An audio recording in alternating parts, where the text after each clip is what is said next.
Welcome to today's video. Before beginning, please read the trade disclaimer. Please understand that this is not financial advice, just my commentary and opinion. Don't forget to press like and subscribe and click on the bell icon to be notified of the latest new videos. Hello everyone. So in this video we're going to look at a bullish pennant pattern. So we will go from point 1 to point 2. Effectively this will create a high, and then when we go to point 3, this point 3 ends up being higher than the previous low, so effectively creating a higher low. And then we fail to create a higher high, so we get a higher low here as well. Okay, so here's the higher high, and then you get the higher low, and then effectively the low that we create again, it is higher than the previous low, so it's a higher low. Okay, now effectively what we're doing is we're creating a pennant pattern, and we technically expect a breakout at 0.4 level. And what we'd want to ideally do is we look at the area, a target for our profit. The way we measure this is we take a measurement from point 1, okay, and we create a pole or a line all the way up to the high of point 2.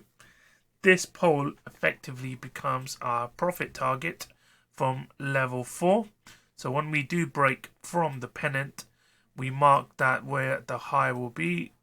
That's our potential target, okay, in this case. And what we want to do is we want to work out now where our stop losses will be and where we could potentially enter. So in this case, what we're going to look at is for a long position. So we could enter one on the break of level 4, and our stop loss can be on the low of 3, okay? And our target, obviously the pole high, you get a nice 3.4 to 1. Now this gives it a more bigger range for a stop loss. If we do make a tighter stop loss, we can do it on the next lower high, and which is, well, next higher low, pardon me, and down here. So this effectively becomes our stop loss, but as it is tighter, it does, create a higher risk potentially if price from here comes down, wicks down, and then, potentially moves up. But as we would use stop losses anyway, it's a good area to, potentially select. But it can yield a higher risk to reward, in this case 7.41 to 1. Okay, another point where one could potentially enter is even if we break this 0.4, sometimes we can get a reversal from here and price can come down. So what we could do is enter maybe at the previous high. Okay, so effectively price breaks up, we reach the previous high level, and the price keeps on going, and our stop loss can be at that low or even at 0.3. Obviously if we have it at the first low, you're looking at a decent risk to reward. Going down lower is still not too bad because it's still at least 2 to 1. Okay, if however we start to increase the breakout area, so if we say we enter once price reaches the high of 3 and our stop loss, high of 2, and our effective stop loss is at 3, our risk to reward does become pretty terrible, but it's still profitable. So that's not a setup personally I would take. I would probably want to take maybe from the break of the second high, lower high, and my stop loss can be at least down here. This will still result in a decent return. Okay, if I'm taking slightly higher risks, I can do it on the breakout of 4, but I understand my stop loss is tight. Okay, so that's an example how I would look at to take my profits, my entries, and my stop losses. So we'll now move over to the next pattern. Our next pattern is the bearish pennant pattern. So it's effectively the same as the bullish pennant. However, the big difference is price is coming from the high to a low. We then create a high, but that high is lower than the previous high, so it's created an effective lower high. Then we create a low, but the low is higher than the previous low, so we create a higher low.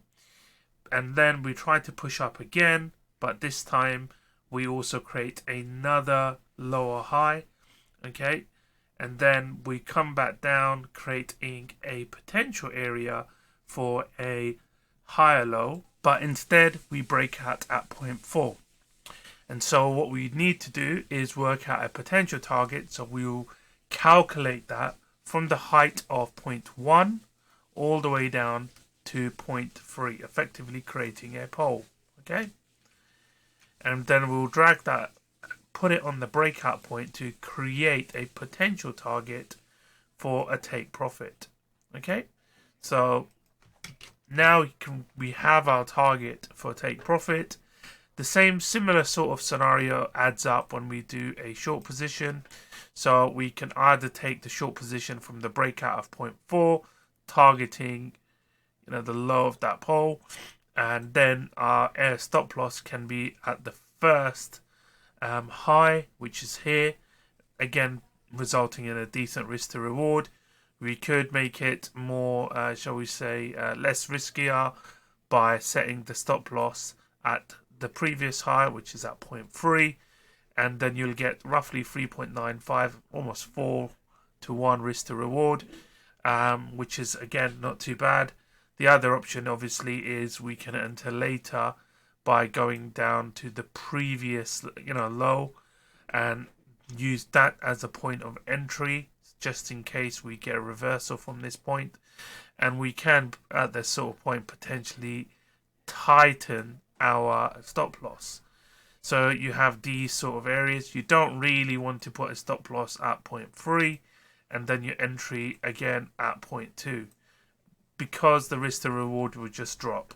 So ideally you want to use the tighter points in the pennant to target the breakout and to target a better stop loss. So in this case, maybe possibly using 0.3 and the 0.4, you will yield nicer results, or effectively using the last low and then using the second low here as a confirmed breakout level, and that again can result in decent profits.